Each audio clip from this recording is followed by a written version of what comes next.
بسم الله الرحمن الرحيم ألف لام ميم الله لا إله إلا هو الحي القيوم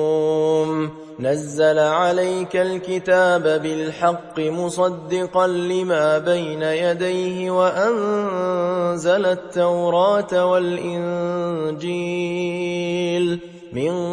قبل هدى للناس وأنزل الفرقان إن الذين كفروا بآيات الله لهم عذاب شديد والله عزيز ذو انتقام إن الله لا يخفى عليه شيء في الأرض ولا في السماء